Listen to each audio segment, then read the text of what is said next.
Peut-être les premiers qui sont partis pensaient que c'était la dernière des guerres. Peut-être qu'ils pensaient vraiment que ça n'allait pas durer longtemps. Mais ensuite, les choses ont été terribles. Terribles par le nombre de morts, le nombre de blessés, par les familles détruites.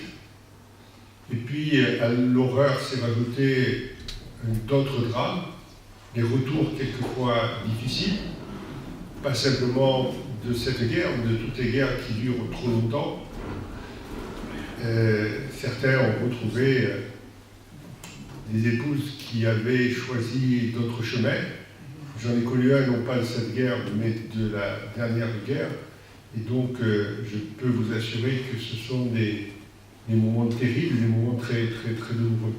Donc, la deuxième chose qu'il faut tirer comme enseignement, je le répète souvent, notamment aux jeunes de Salafi, c'est que vous avez vu là le cimetière américain, mais il n'y a pas que les Américains qui sont venus pour essayer de faire en sorte que notre pays retrouve la paix et la liberté. Il y a des hommes qui sont venus de toute la planète. Et donc, légitimement, ils pouvaient se demander qu'est-ce qu'ils faisaient là.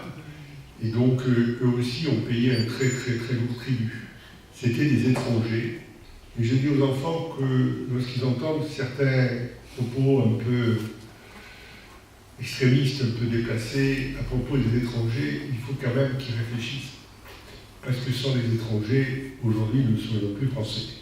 Et donc, ça me paraît un enseignement important. Je parle de ces deux choses-là, on pourrait parler d'énormément d'enseignements qu'on pourrait tirer de ces drames. En tous les cas, il y en a au moins un autre qu'on peut tirer comme enseignement, c'est que la bêtise humaine, elle est irremplaçable. Malheureusement.